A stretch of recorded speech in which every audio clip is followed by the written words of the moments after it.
Hello everyone, this is SRC 543. Dream Order just dropped the past week, and we have all the cards, and we have sort of a slight idea of the rarity and a good idea of what all of the cards are costing on the secondary market at the moment.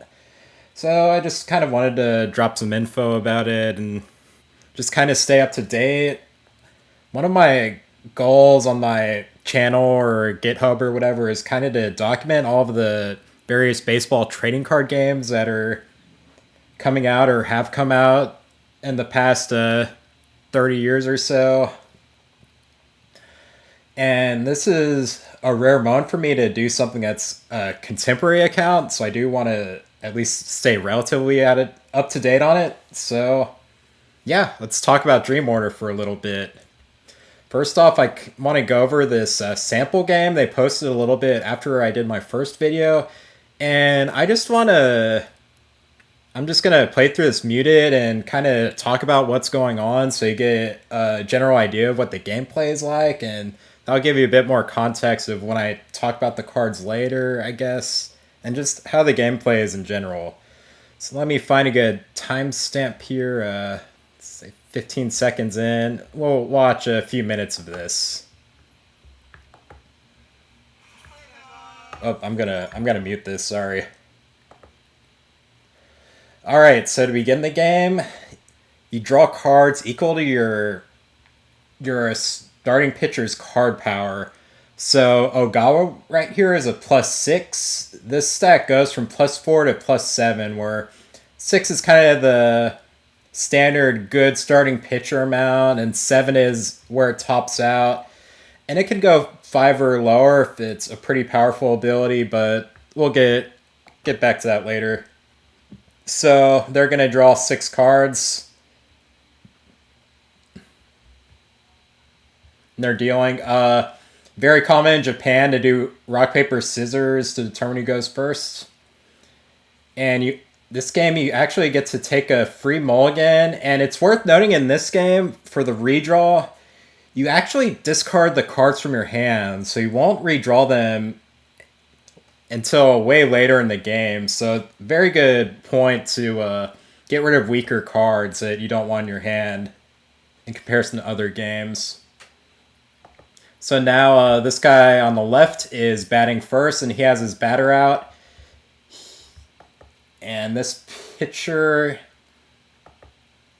And to start, the defending team is going to play 1 or 2 cards face down to support their pitcher.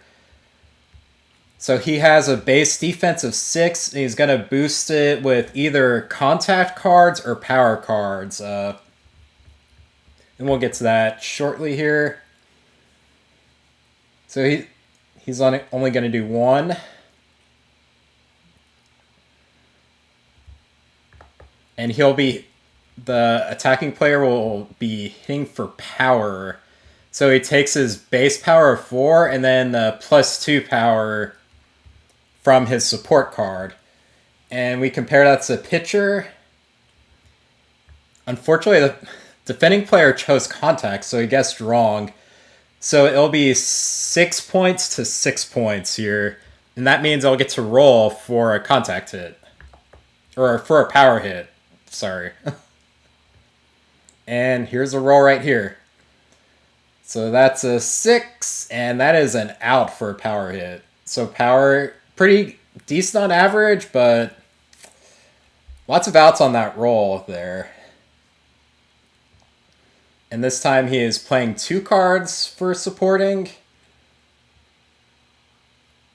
And this guy is actually only playing 1 card for attacking here. So he'll be at a major disadvantage. Having that second card means your win percentage is going to dip pretty quickly here. So this is essentially just a punt to try to get back even on cards here. Oh, and fortunately for him, the pitcher guessed wrong again. But he rolled an out, so he got bailed out here. So even if you're ahead on cards, you can still guess wrong on contact or power and still get burned there. So that's important to take in consideration, whether you want to play one contact defense and one power defense, or two contact defense or two power defense, or just one of each. There's several different angles you can go here, even though the game mechanics themselves are rather simple. So here we have a 2-on-1. The batter will have a major advantage here. And on top of that, he has a duplicate card. So whenever you play a card to support itself, it actually gets plus equal to its entire attack power. Not just instead of the attack power for contact or power listed on the card. So not only do you get a massive boost, but it counts for whichever category you want to attack on offense. So this is quite a powerful play, and they actually did make a card to counter this. So definitely worth keeping in mind here. So not only did he guess wrong, but he has 13 power here, which is pretty tough to beat. And he gets to do a power roll, and his card has power roll +1. And as you'll show here, that'll move him up from a double to a home run onto this chart, giving a 2-run dinger to start the first inning here. Now there is a little bit of a counter mechanic here. Whenever you allow a run, you do get to draw a card for each run you forfeit. So that does give you a little bit of comeback potential, which is good. You don't like having dead games where nothing really matters. Whoop, and we got another tie here. So a tie goes to the runner. And again, he's rolling for +1 power, so he's in a good spot here. Oh. And he still rolls it out. So that's kind of the basic game flow. Let's see. I haven't played this game too much myself. I tried to do a test game on Tabletop Simulator. I'm still waiting on my cards. And I gotta say, it didn't go too smoothly, which is why I wanted to watch a couple minutes of the sample game rather than do my own. So, gameplay-wise, I feel like I was correct on a few things. Definitely the potential of improving power is really good. As you could see, turning that double into a home run mattered quite a bit there. And one thing I did not expect, though, is just how quickly you can run out of cards, because you can play two supporters every single at-bat, and you only draw one card every at-bat. So after one inning, you can really get light on cards if you're going all in everywhere. So card economy is a very important aspect of this game that I didn't really appreciate before I really knew the rules. So that's kind of neat. I don't think that's really happened in other card games. I'm sure in MLB Showdown you could burn through your hand if you went through certain strategies, but like Field of Nine, Konami's game from like the early 2000s, that was a game where he always had a hand of 5, so that's not... That card economy thing wasn't something you really took into consideration, so it's nice that they're introducing that aspect to the genre a little bit. And the card draw is actually pretty light in this game. You're not going to find like Pot of Greed style effects where you just replenish your hand for free. And in fact, the cards that do draw cards, they're much weaker than their counterparts that do not draw cards. So expect to pay 2 points for a card that would normally be free if they draw you an extra card or two, which is a pretty hefty deck building cost. As we'll go along later as I'm reviewing the actual cards. Anything else in the game that I didn't cover? Oh yeah, the time points. You do start with 3 time points. And the game, I misread it as 5 when I was going through machine translations. So you actually only start with 3, and you'll pay 1 every time you make a substitution. Realistically, you're only going to need 2 or 3 of them. You're probably going to need 2, maybe 3 tops every game. The game right now doesn't have any pinch hitters. You can't do any defensive substitutions or anything just because of how the game works. So you're really just doing it to place your pitchers. And the main thing to take into account in this game is the closers are substantially stronger than all the other pitchers available in this game. So it's really you're really building your bullpen kind of around your closer guys, unless you have a very strong starting pitcher that you want to invest your salary points into. Now, whenever you do put in a reliever, you are going to draw cards, similar to when you play your starting pitcher. So you can play a free middle reliever and draw 2 cards out of the deal.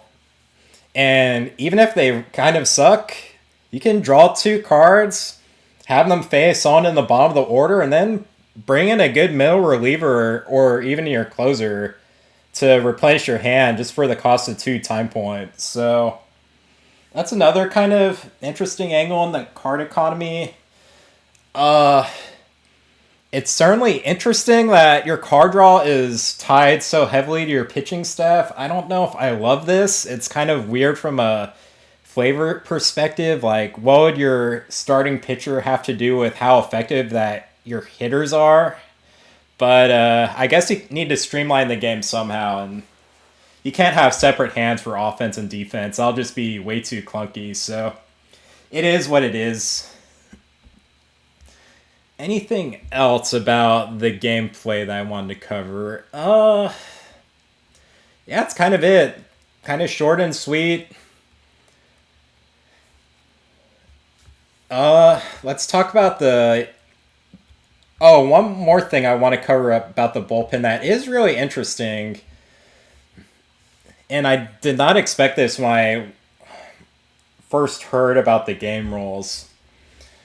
So, while your batting order does need to fit under the salary cap of either 10 or 8 points, depending on your roster construction, your pitching, you could actually have as many points as you want to construct. And they actually have an example here in their play guide on their website. So as long as the total cost of your pitchers is 5 or less, you can go in any direction that you want. So here they have a starting pitcher with a cost of 2, a middle reliever with a cost of 1, a middle reliever with a cost of 0, and a closer with a start of 1. That has a total of 4, and that's okay. You can have as much as 6 pitchers, and if you have the time points, you can keep subbing in terrible middle relievers to keep drawing more cards. But as I think I hinted before, it is awfully hard to get more time points. If I didn't mention it before, it's even harder to get more time points than it is to draw cards. So you're probably not going to get more than 3 substitutions here. But yeah, it does give a little bit of drama. Your starting pitcher is predetermined, so there's not much flexibility there. But you are going to have some games where you're in the middle of the order and you might want to invest a bit into a good middle reliever and kind of punt on your closer a bit.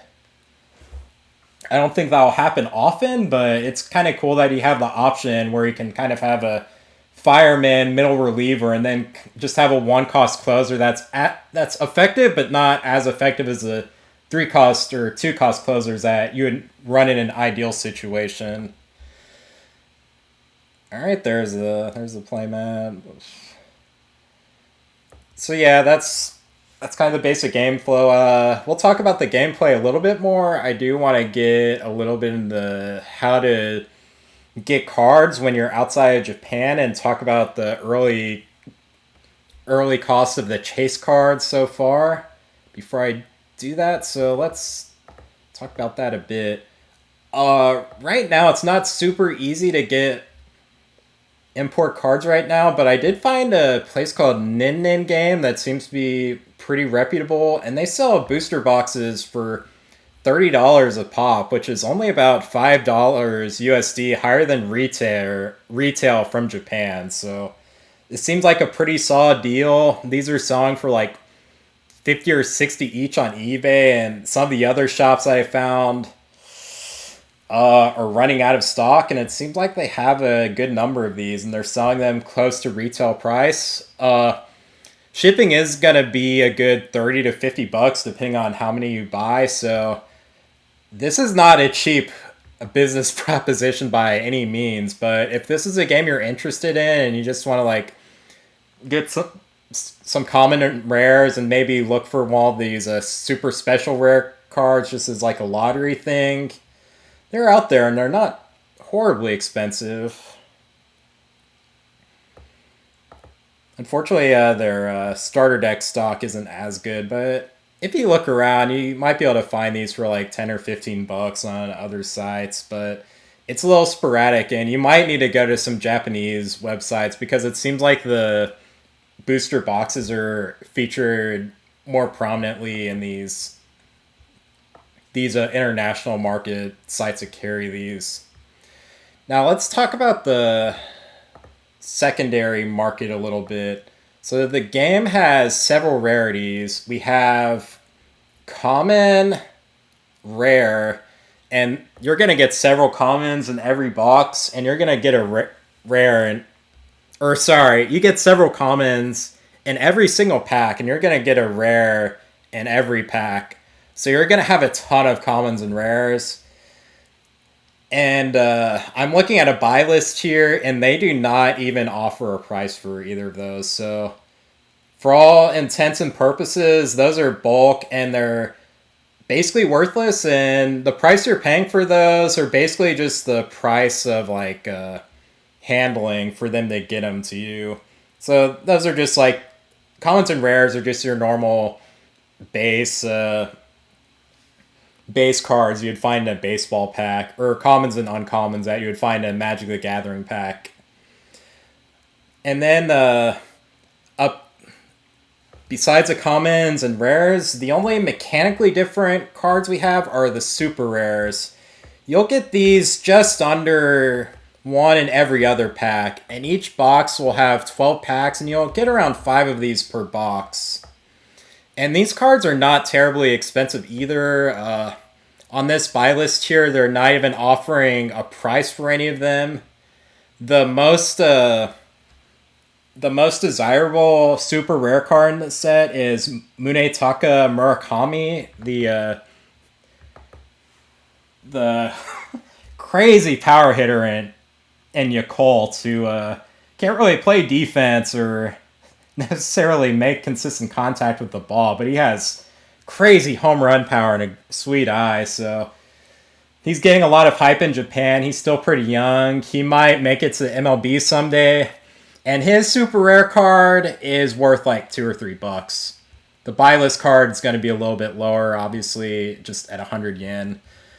So these super rare cards are not quite bulk, but these are the types of cards that you would find in like a dollar bin or maybe $2 or $3 under a glass case where they have several copies available. Besides that, we have the common and rare holos. There's a lot of common cards and rare cards. So even though you get one of these in every pack, they're not quite as easy as to get as the normal commons and rares, but if you look, they still aren't really worth anything. Though I will say I've seen them in videos and they do kind of look pretty cool. They just have a nice little sparkly finish and they're nicer to look at than the parallel cards, but these are also very bulky. You could probably get them for $0.25 if in a bin if they're selling in America. And maybe the rares for some of the more desirable players would sell for $1 or $2. But this is still pretty bulky. Once we get to the ultra rares, that's when we sort of get some value. Ultra rares are going to get 1, maybe 2 every booster box. So that's going to be like around 1 in every 10 packs. These still aren't worth a lot, but the chase ones are selling for a few bucks. So Murakami, as I mentioned, is one of the more desirable cards, and he's buy listing for 400 yen or about 250 USD. So he's selling for a good $5, $6, or $7. And Hayato Sakamoto, kind of known as a Derek Jeter of Japan just because of his strong contact and power bat, and just entering the league at a very young age. He's actually the chase player of the set, and they're buy listing him for about $5, so his ultra rare is going to be about $10. On average, you're really not getting a lot of value for these ultra rares, but these are the cards that you're likely to actually find in a box, and they're actually worth uh, a few dollars to resellers. So on average, these are the ones that you're looking for to get sort of hits out of. And they're not super exciting yet, but they do look awfully cool. And they're nice enough to put in a sleeve. And maybe if you really like the player, you might want to grade one or two of them, even if they're not super rare. Next, we have the special rares. They have these for every single rare card and for every super rare card. So there's quite a few of these. And I don't think the pull rate's much lower than it is for the ultra rare. I think it's one every box or one every 2 boxes, so maybe one every 15 or 20 packs.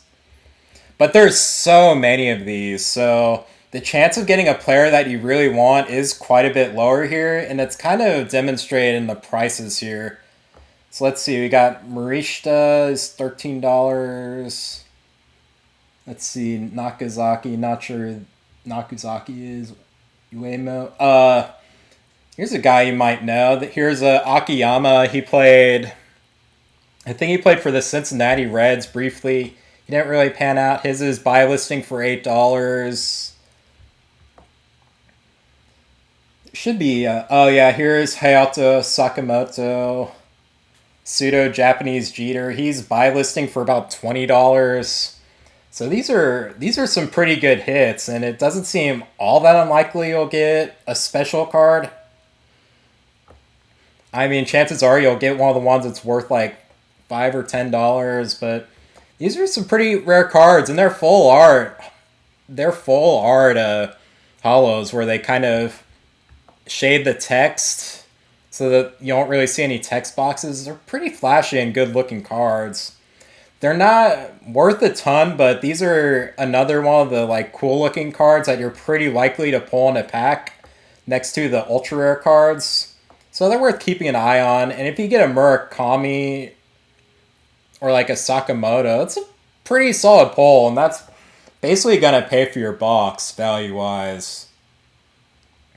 And finally, we have the super special rares, which I'm pretty sure these are like incredibly rare looking at these prices. I don't know how rare these are. They do sell booster boxes and cases by the 20. So I assume you're getting at least one of these in every booster case. Though a booster case is 240 packs. So even if you're getting 2 of them per case, you are not getting these very often. And it really reflects in the prices because even the less desirable guys are selling for quite a bit of money. Here we have Radiel Martinez of the Chuinichi Dragons. The least desirable super special rare in this whole list. Though he's a decent card. He's not as a Gaijin player, he's probably not as popular as some of these other guys. He's buy listing for 3,400 yen or over $20, and he's probably selling for significantly more than that. Probably selling for 30 or 40. So these are all great pulls if you manage to get one. I assume you won't unless you buy like several boxes. You're very, very lucky. The chase cards are, again, Murakami and Sakamoto. Sakamoto is going to run you a few $100s, which is actually really impressive. That's more than a lot of solid auto cards that you would get in the United States. And this is a facsimile auto, so it seems early on that the market for these is pretty hot. And these popular players are going for a good amount of money, and these popular cards are still selling for a decent amount of money So even though these aren't really stamped with the number as you'd expect from the rare cards you'd find in the United States, and they don't even have like a relic or an autograph attached, it seems these are getting some good demand, even if they're not quote unquote normal baseball cards. So it is very good to see. And wow, $300 for that Sakamoto card. These must be freaking tough to get, but yeah, cool stuff. Secondary market seems healthy. Most of the prices are at the very top here. So if you just want to build a deck and have some fun with your friends, you can just buy a bunch of the super rare cards you want. You will need probably 4 per deck, or 4 copies of each super rare you want in your deck. So they aren't that cheap, but you could probably make a decent deck for like $50 if you wanted to make something relatively optimal. And shoot, if you just wanted to stack a bunch of commons and rares together, it'd be pretty cheap. So I like to see that in a card game where the game aspect is very, very available to players of all financial means, and you have some lottery chase cards to keep the collectors going and keep the card supply going. So you have something for the collectors here, and the people who just want to play the game, they can play it for a good price and have some pretty good cards to play with, even if they don't have all super rares in their decks. So that is something I do like to see. Anyway, that's it for that now. Let me go through the analysis I did on these cards a bit.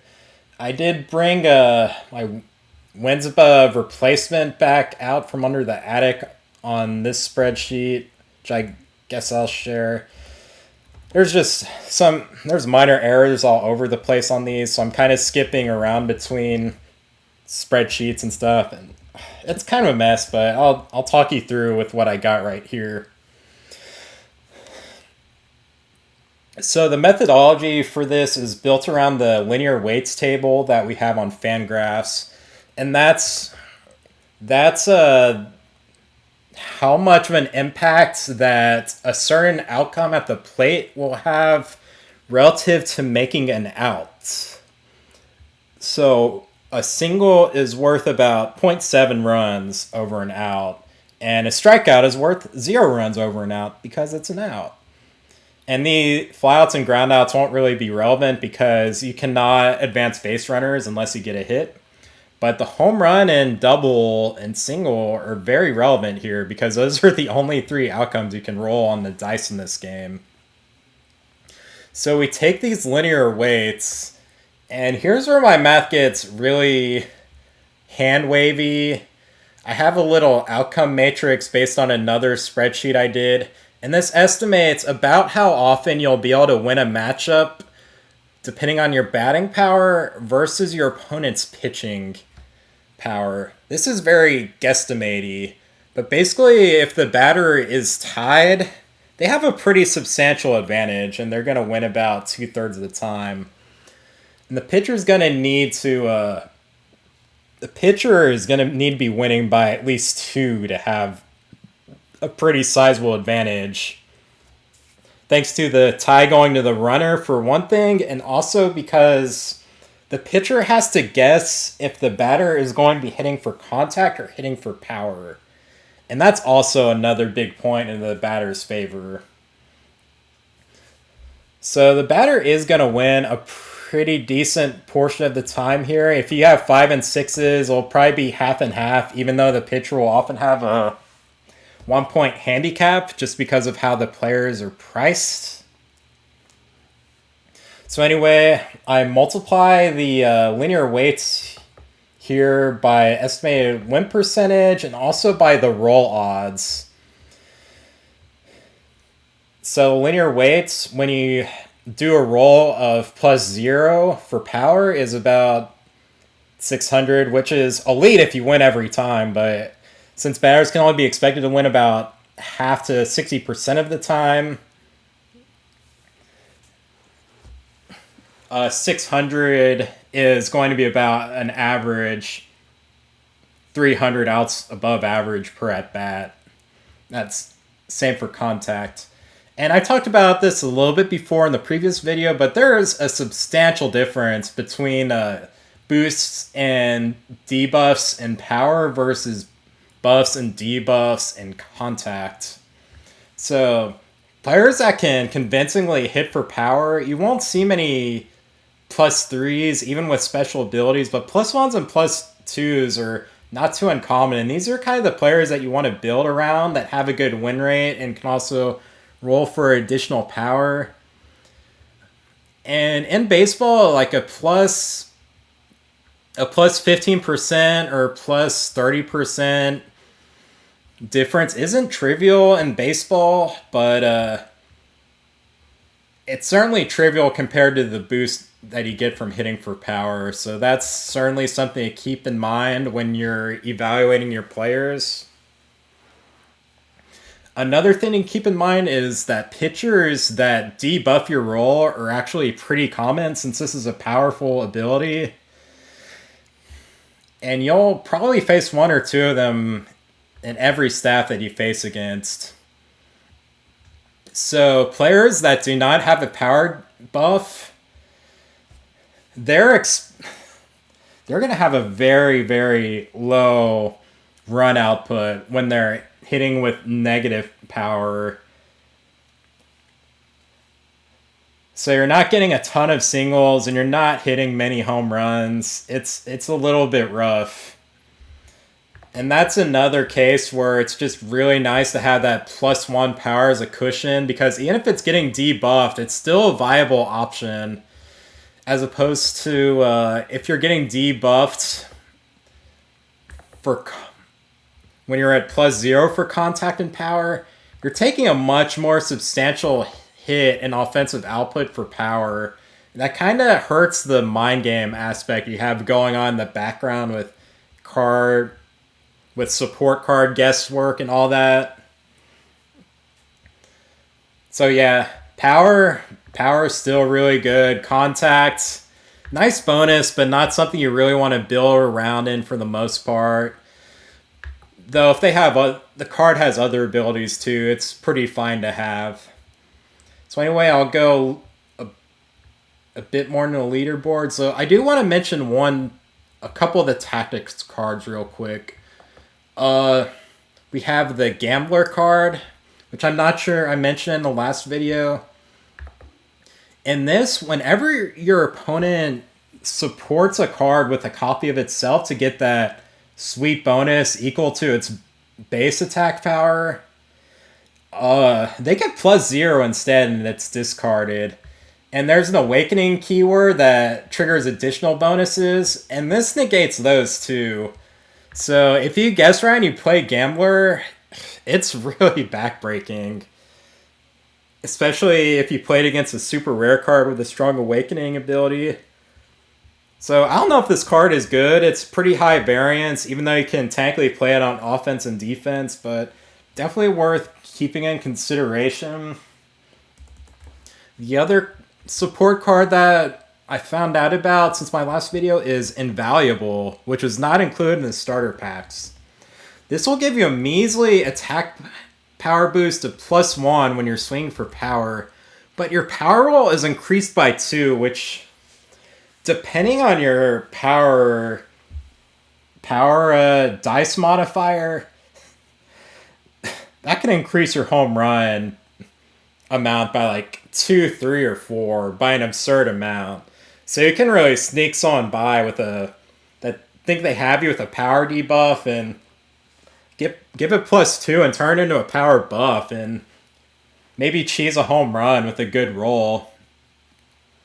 So I don't know if you want to include a lot of this card since, well, it doesn't give a big buff and you cannot use it on defense at all. But it is kind of an interesting silver bullet to have in your back pocket. And that kind of goes for most of these support cards. They're pretty narrow, but they're kind of powerful. And if your opponent doesn't see them coming, they're pretty neat. So might be good to have one or two of a few of these in your deck. But of course, the deck is mostly going to be composed of player cards. And ooh boy, I forgot to mention this earlier, but there's very little. There are very few restrictions on the player cards that you can have in your deck. So there are certain abilities that if your player is not in your starting decks, they will not trigger. So Ryosuke Kikuchi's double play ability and Sosuke Genda, who also has that ability, if they're not in your starting batting order, they cannot trigger these abilities, which makes them pretty bad if they're not in your starting lineup. However, for all cards, you can use them just for contact buffs or defensive contact or defensive power buffs. And that really means that defensive oriented cards in your batting order are really kind of a liability. Because even though if you include these 3/4 or 2/4 cards, or just these 4 defense cards in general, if they aren't in your order, maybe you can double their power, double the power of another card with the same name as them, or you can't use their special ability, but I mean, these are free. Like, you can just put these in your deck and use them for +4 defense, and also use them for +2 power, +3 contact on offense. These are just pretty versatile cards. If your hand size gets small, they're gonna be useful on offense or defense, and that just makes defensive-oriented cards pretty weak here. It seems like you mostly just want to have a bunch of batters that can do a lot of damage on offense and boost themselves for +5 or +6 and go for home runs. And these defensive guys, I mean, these guys have a great ability, so they're at least playable. But some of these other defensive guys, let's say, let's scroll down to Yoto Sakamoto, the super rare Derek Jeter-like guy. I mean, yeah, he has 4 defense, but his batting stats are okay, 6 attack power, which is premium, but he only has +1 contact for his dice modifiers, so sure, he's going to win a lot of the batting matchups, but he's not going to do that much damage compared to average for a 3-cost card. So yeah, you can put him in your order and he can boost himself to win even more often, but he's not contributing much power. And you can get that defense from other cards that aren't in your lineup, so I feel like this free inclusion of cards that aren't in your starting order, it kind of squeezes a lot of these defensive cards out of viability, which I don't really love, but I guess if you're just like going all in on designated hitters that are very bad at defense, it does make that a lot easier, so it's a win for those types of players, I guess. And going off there, let's talk about some of the hitters that have popped for me so far. So we'll filter these guys out real quick. Let's just look at batters here. So Murakami, I was talking about earlier. This is one of the chase cards here. Oh, and I messed up the link. That's beautiful. How did I mess this up? And 8. Oh, I have a quotation mark here. That's no bueno.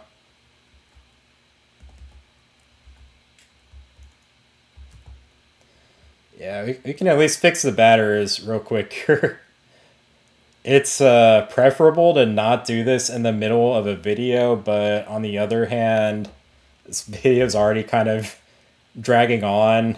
I think the people who were still invested enough to get this far are fine fast forwarding 30 seconds to get me to fix this real quick. Alright, so there's Radial Martinez. And I still have the wrong link. Alright, I swear I'm gonna fix this.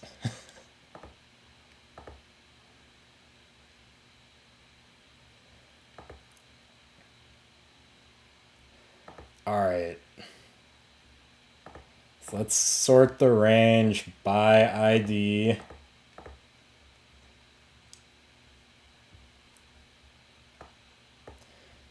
And we'll set Asa to A2. And then drag this down to the rest of the sheet, and that should fix the links. So if you didn't know you could do this in Excel, maybe that'll be helpful for you in the future, and you'll be very glad you tuned into this video that doesn't really have that much to do with Excel, but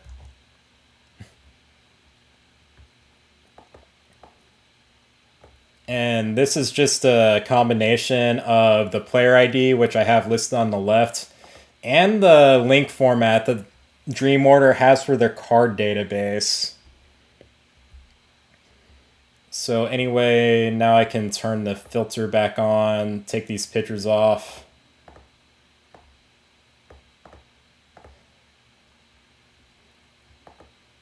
Oh, I did the exact opposite of what I was meaning to do. And then we can sort by war here based on my guesstimation formulas here. And these are per 600 at bats, so considering a game is only 3 innings long, it's going to take a long time before you're going to really notice a difference, except between very strong and very weak cards. So 20 war might sound like a lot, but just because of the nature of the game, good cards have to be a lot better than the weaker cards. So anyway, we got Murakami, who is kind of the flagship card here.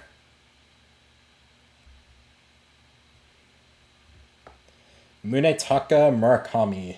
So when you're losing, it increases his power roll by an additional 1. And when you play a copy of him when he's in play, also gets an additional point. So he'll become a 13 if you awaken him. And his contact roll will also increase by 1. Yeah, you're usually going to hit with power with this guy, but if you want to do a fade here, that'll increase the damage you can do as a singles hitter. Increases on-base skills a bit. Or shoot, if you awaken him twice, you can get him to like 18 and hit for +2 con, but I think if you're getting him up to 18, you better be swinging the power bat with this guy. So again, Murakami, he is a 6 power, which is the premium for a hitter. He has an ability that boosts his power from +2 to +3, which is as high as it goes without additional cards like the invaluable card that I talked about earlier. This is a premium offensive threat, and even though he's a pretty big liability when it's not your turn and you're defending, you'll still want him in your deck just to boost himself, and he can boost other people in a pinch with a +2 attack power, which is standard for a power hitting boost. So yeah, that's Murakami. He is strong, and he's kind of the player I'd compare other people against. Mori was the strongest player that was revealed last time I did my video, and he is basically a worse version of Murakami, though. He is a little bit better on defense since he, as a catcher, he'll give +1 to your contact and power defense if he is in your starting order. Though he doesn't get that additional boost while you're losing, and in his awakening ability doesn't give you that contact boost if you want to use that in a pinch. So he's a pretty good drop lower than Murakami here. Lower than that, we got Sato. Sato is another fun one since his power is extremely high. He only has 5 attack power. Let's click on him real quick. So Sato's kind of wild. He's a 3 cost and he only has 5 attack power, which is almost awful. But he has +2 power, which, alright, you got me a little interested there. But his awakening ability gives +3. So if you awaken him once, he essentially has as much power as a six attack power guy that's getting boosted by himself. And his awakening also gives him an additional power roll.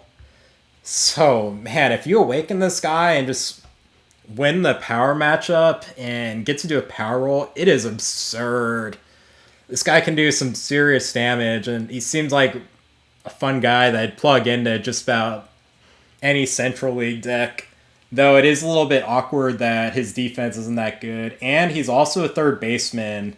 So if you want to use him in Murakami, there goes your DH slot.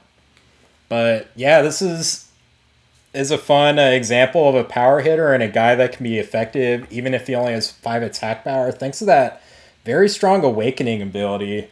So if you play him, definitely discard your cards that aren't him and try to draw a copy of him for when you're batting. And hope your opponent doesn't have that gambler card, because making your opponent discard their discarding your cards when you're trying to trigger an awakening ability as strong as this, it's pretty backbreaking. But anyway, still pretty strong. Well, there's some other neat cards I liked in here. Oh, a Kobayashi. A Kobayashi is a really neat player because he's a guy that is pretty strong, and it's actually not because of his power. His ability allows him to always get at least a single if he wins the matchup. So essentially, even if he's winning the matchup half the time, that means he has an on-base percentage of like 500. And because he can trigger this ability even when he's hitting for power, the floor for hitting for power for him is a single instead of an out. So this guy is just constantly getting on base. And on top of that, you can discard up to 2 cards whenever he's up to the plate and get +2 attack power for each. And this drastically increases his win rate. If you discard 1 card, you can get him up to a +7. And since he's pretty effective as a contact hitter or a power hitter thanks to his ability, can really keep your opponent guessing, and he'll get on base quite a bit here. So Kobayashi, yeah, I think I'm saying his name right. This is a very fun contact hitter, not really a design type that I expected to see in the game, and good example of an offensive threat that isn't just like +2 power aim for home runs. This is a balanced player. He has great defense. You can stick 3 copies of him in your deck and feel great about it. It's a very neat card. All right, what else we got? We can, I guess, one more guy before I go into 2-cost cards I like. Shugo Maki. This is a guy that he might make it to majors someday, so he has a little bit of value already, but might be worth to hold on to if you like collecting Japanese players, if you get a high rarity version of him. So Shugo's deal is he's a 6 attack power guy. His defense isn't that impressive, and his power is only +1 as opposed to Murakami's +2. But his ability is kind of neat because when any batter is on base, not even runners in scoring position, but any hitter, he gets an additional +1 attack power and an additional +1 power roll. So he becomes a 7 attack power guy with +2 power on the dice. And that's a 6 stat line. And you don't need to discard any cards or awaken him or anything for that to trigger. This is a pretty neat card. This is the best offensive output you're going to get in a middle infielder by quite a decent margin.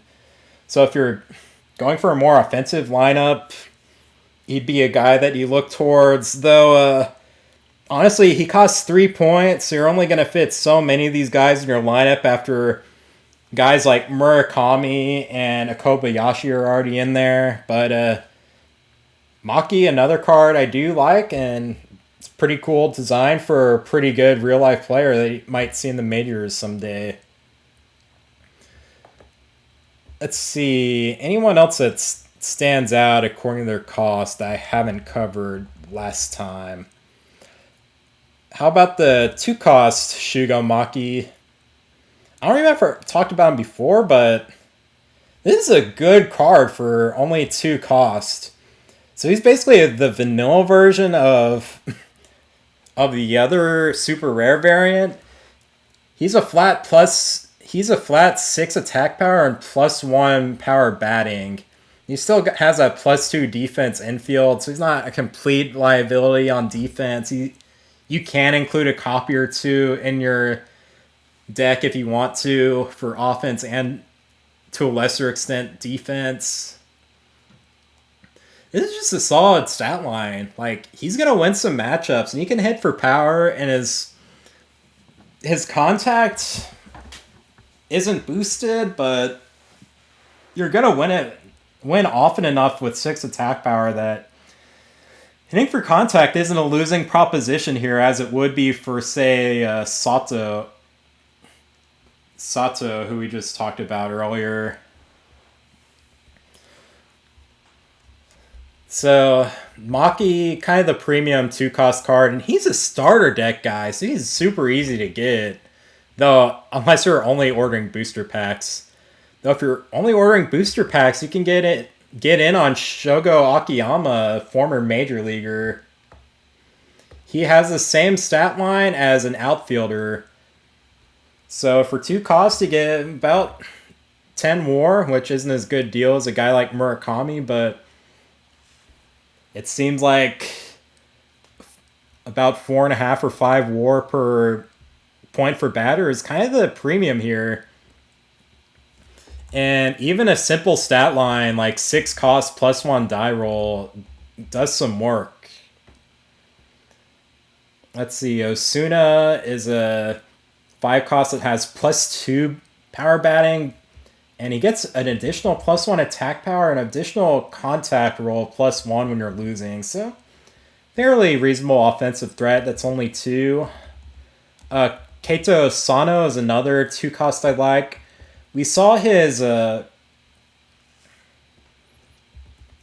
super rare in the starter deck, which was interesting because it kind of excels on contact and power hitting, but this is a guy that's 6 power when there's any runner on base, and he can awaken and boost his power roll from 1 to 2. So, basically a weaker version of, say, Akiyama or Maki in the 2-cost spot, but still a pretty good card. Though really, if you have a first baseman, you really want Kazuma Okamoto. So not only is this guy a common, but he has a cost of 1. And let me tell you, most of the 1-cost players are not nearly this good. There are a couple others on this page, but Okamoto is the premium. So again, he's a DH type. He only has one defense. You might not even put him in your main deck because he's only going to boost himself by 5. But his ability is incredible. If this guy is 4th in your batting average or batting order, he gets attack power +1. So he gets the premium stat line of 6 attack power and +1 power on your roll for a cost of 1 point salary. And when most of your decks only have 8 points of salary, this is just a total bargain and really helps make the Central League lineups work. And honestly, this is a decent advantage in itself in the Central League decks versus the Pacific League centered decks. So, Okamoto, yeah, this is one of the best. This is probably the best common and one of the best just value-centric cards in general. And another good card here is actually another giant. And this is on the opposite side of the field. Makoto Kotowaki. He is a shortstop rare, so basically free in real life money. This guy, I think he doesn't have a stat line, basically. He has 4 attack power and doesn't have any any con boost, contact boost, or power boost. But he has this amazing double play ability that guys like Kikuchi and Genda has, and he only costs 1 instead of 3. So as a support ability reads, if your opponent, this is actually incorrect. If your opponent gets an out on a contact, so whether they roll or not, if they get any out, the runner on first is also out. So if your opponent has a runner on first and 1 or fewer outs, they're going to be terrified to be hitting for contact, because if they lose, it is death for that inning, and that is a total rally killer. And even if this triggers maybe one time at the most the entire game, the ability to turn a base runner into an out is such a huge swing that I think Kotawaki is one of the best one-cost hitters available, even though he's a total blank on offense. This ability is really slick, and it's going to keep your opponent guessing. I really like it, and I'm surprised that it's this cheap and this low of a rarity. Let's see, any other one-cost cards I liked? Ishikawa, another DH-like guy. He has 5 attack power and +1 power. But if you have 3 or fewer cards in your hand, he gets a +1 buff to his power roll and his attack power. So this is a really nice player to just slot in at the end of the game. Maybe you put him in after Okobayashi and have a Kobayashi discard a couple cards to get your hand size down. And boost Ishikawa even further, maybe. So Ishikawa, he's just like a fine player without this boost, but this boost is pretty drastic if you're able to turn it on with any sort of regularity. So this is a fascinating one-cost card that you can easily slot into a lineup if you just want another offensive threat. Let's see, any other really low-cost cards that are good?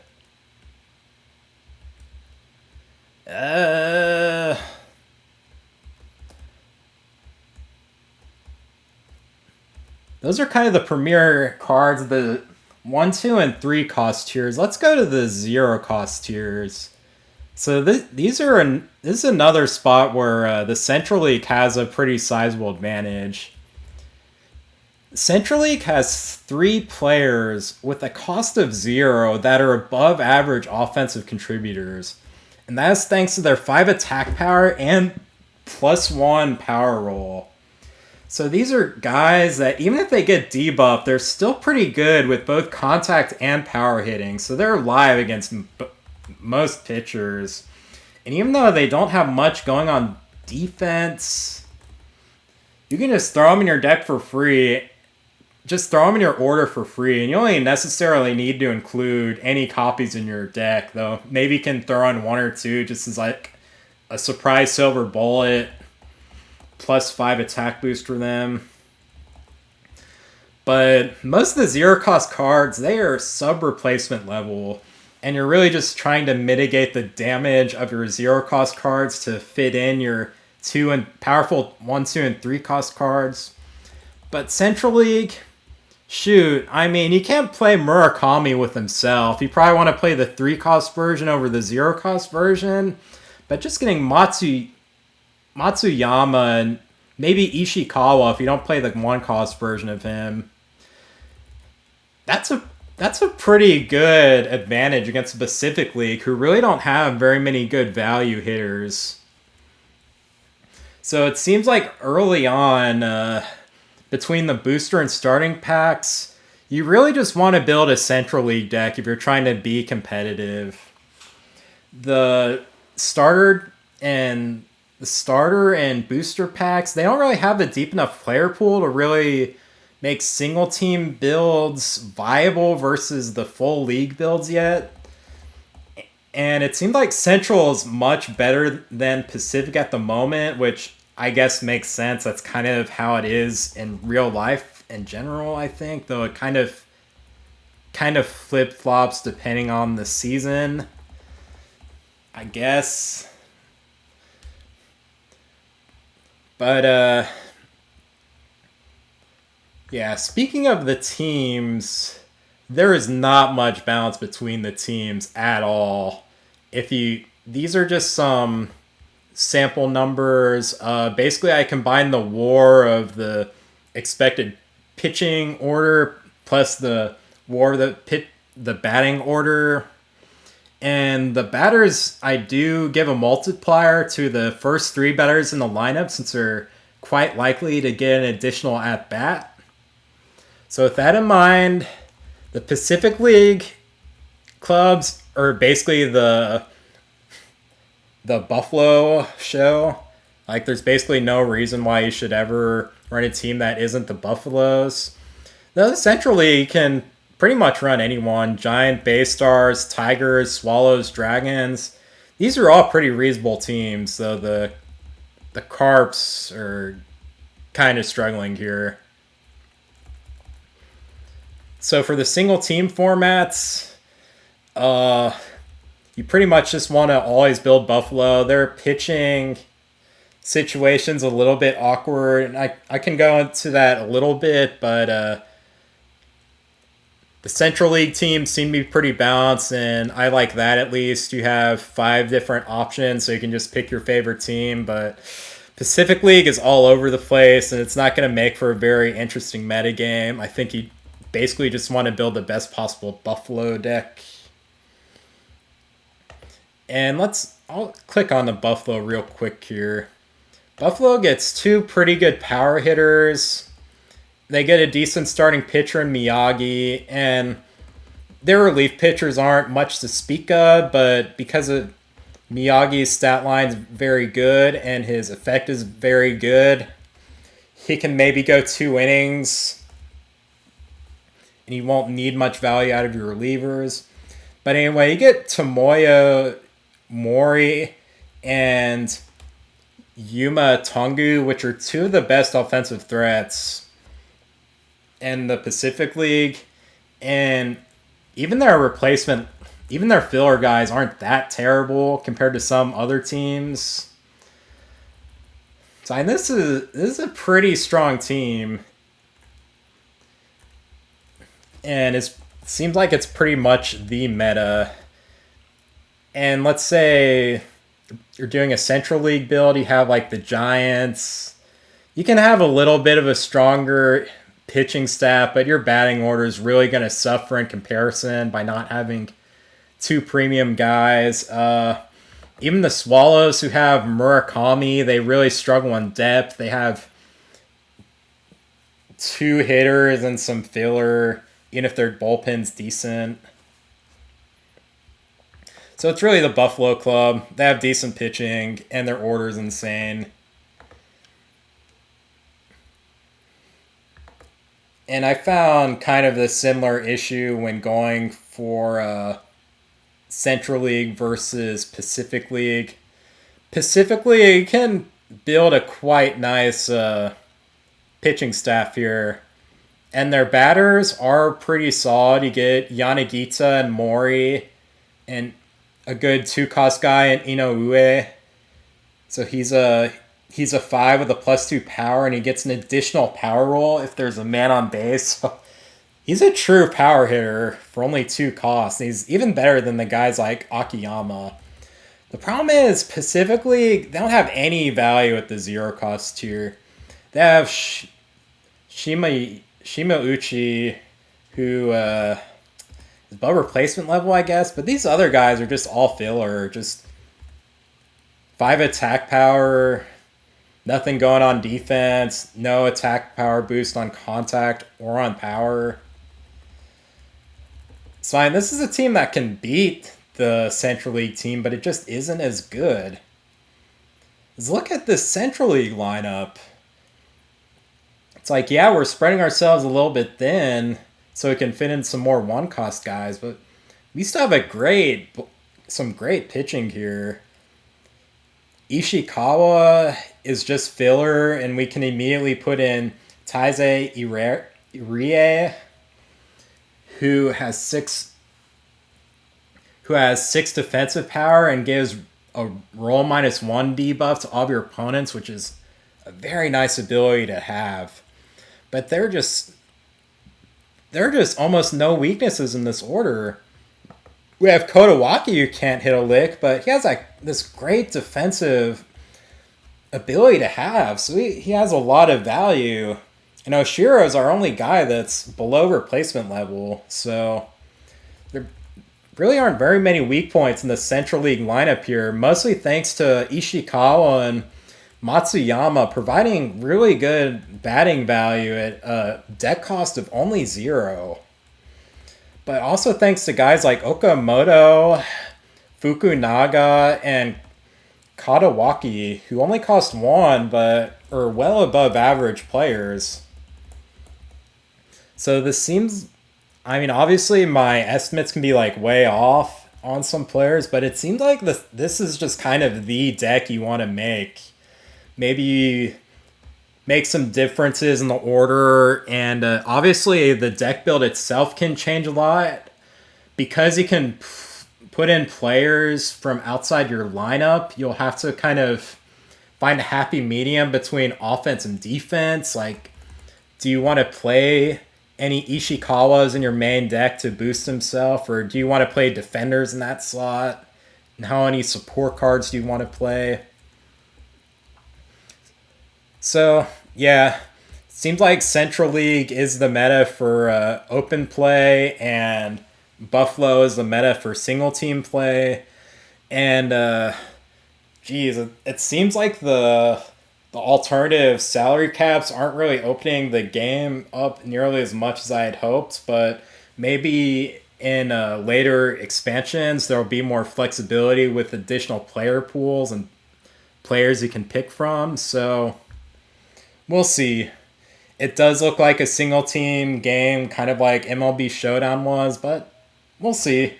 I'd like to be proven wrong, and it'll probably be kind of difficult for me to get a feel for the metagame as a English speaker, but I'll keep an eye out, and I'll be interested to see if the hardcore Japanese players kind of land on the same conclusions that I do. I guess value-wise, one more thing I have to talk about is the pitchers. So pitchers, as I said before, you have some flexibility in your bullpen, but your starting pitcher, you always have to have one. And that's always going to start the tone for your bullpen, because the total cost of your pitchers during a game cannot exceed 5. So with that in mind, let's talk about the pitchers some. The pitchers, I basically use the same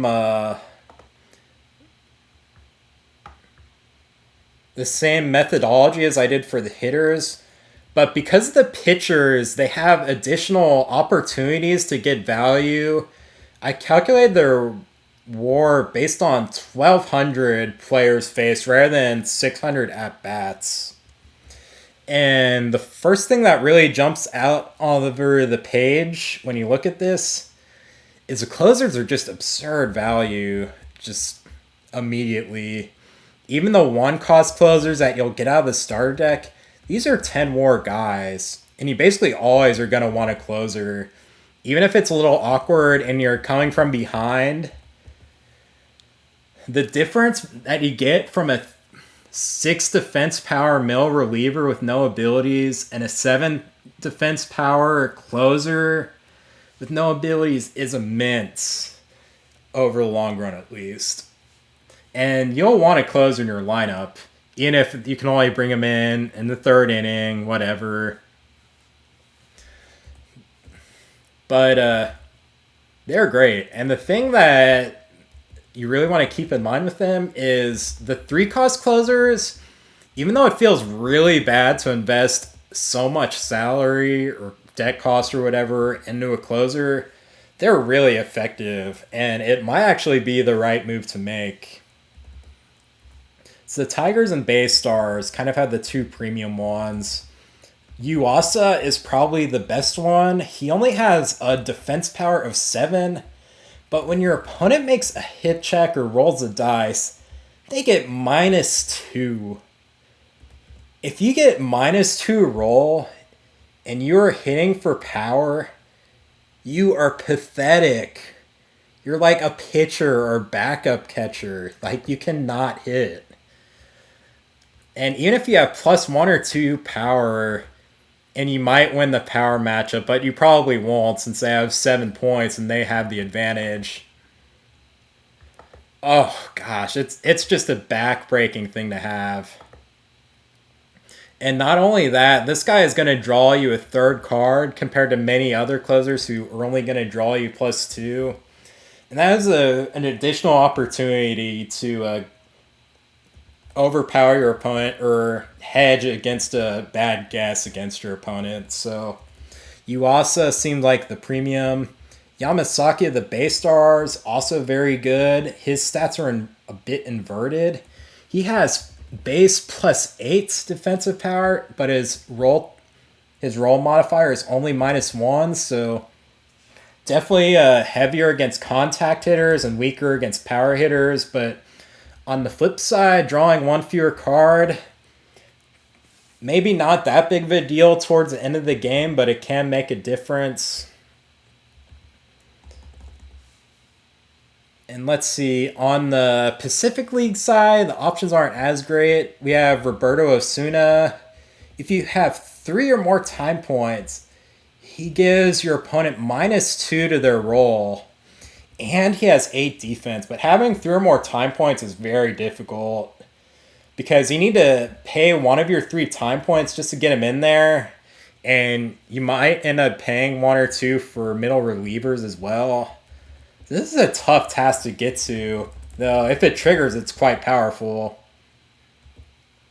But it seems like if you're Pacific League, you kind of just want to go Masuda, who isn't that much stronger than a vanilla closer, except on the first out, he gets roll check -2.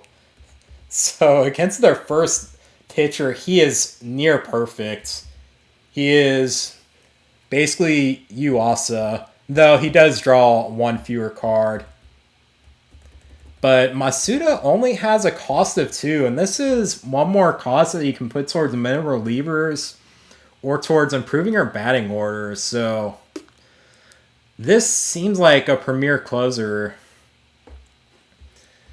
As for middle relievers, there's a lot of them that are 2 cost 6 defense powers with hit check -1.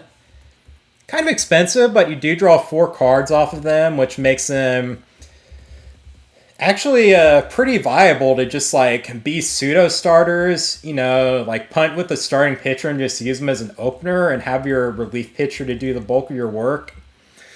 You can have your starting pitcher draw 6 cards and immediately have your middle reliever come in and draw 4 more. And with a fresh hand of 10, that might be able to get you straight to your closer.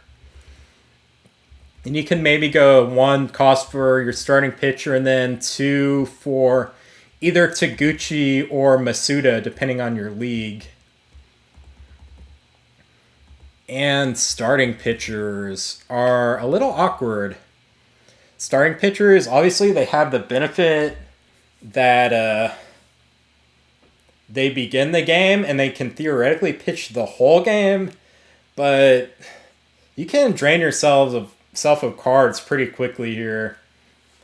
Still, though, you're going to have to pay 1 cost for even a very weak starting pitcher, so it might make sense to pay up for a guy like Norimoto here, who is a 7 defense power guy, which is a really nice stat line, as I was saying earlier. Because like a 3.6 is replacement level and a 3.7 is like a premium pitcher. And this guy starts at the 3.7. If your opponent plays 2 support cards, so any 2 hitters or a tactics card plus a hitter, he turns into a +8 defense power guy. So he is a huge bundle of numbers, though he only draws you 5 cards. It's a little bit awkward, but if you're using a starting pitcher, it might just be this guy. And even if you have fewer cards here, you might just try to have Norimoto just tough it out until you get to Masuda, and maybe just put in a middle reliever as an emergency if you're dead out of cards. Let's see. Irie.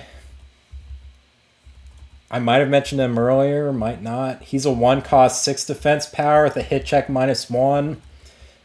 He only gives you +2 cards, but he is very easy to fit in your lineup at this low cost. And I think he's quite a good value play for the power he brings you, even if the card economy isn't as good. You can bring in a middle reliever before him and face a weakling to make up for the card disadvantage if you need the salary for something else.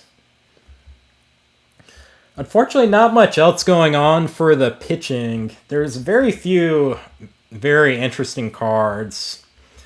Hayakawa has very good value for a 1-cost card, since he is a base 6 and he has Norimoto's ability or I guess it's not Norimoto's ability, but he has a similar ability where if your opponent plays 2 support cards and they get a -1 to their roll.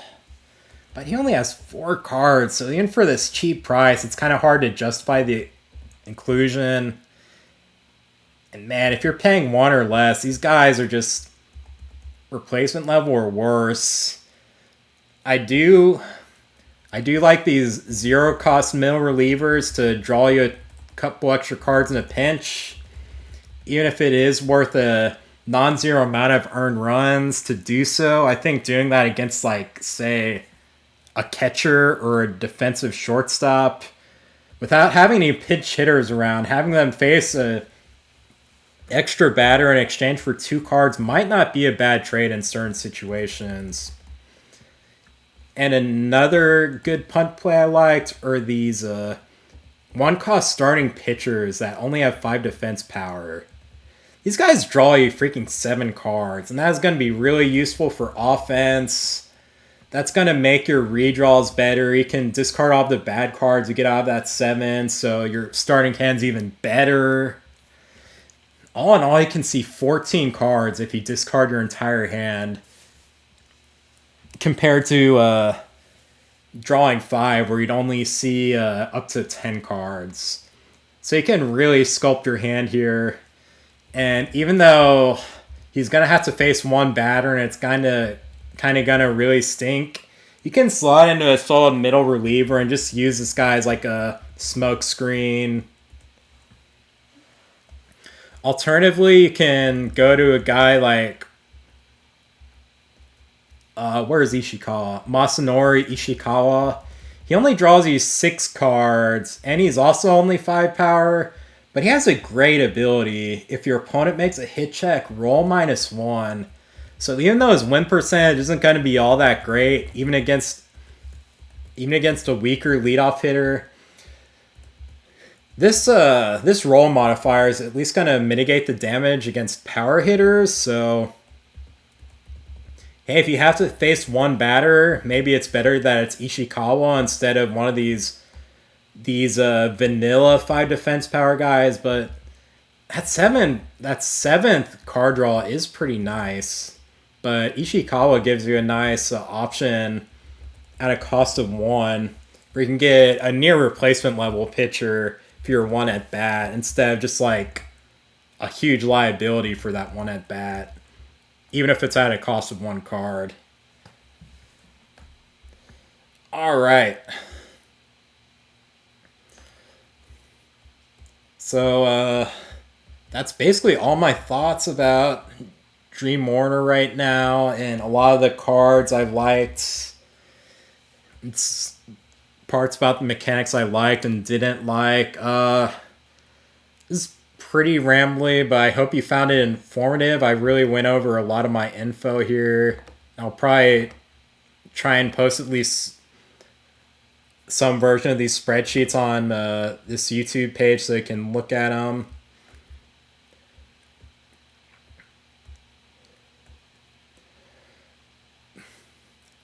So yeah, that's Dream Order for now. I might do an unboxing video once my cards actually come in the mail, but that's kind of still to be determined. Unboxing videos, I haven't done a lot, but I don't really have a great camera for them. And these types of videos already are kind of dubious content. But anyway, that's it for Dream Order for now. Thanks for listening if you made it this far.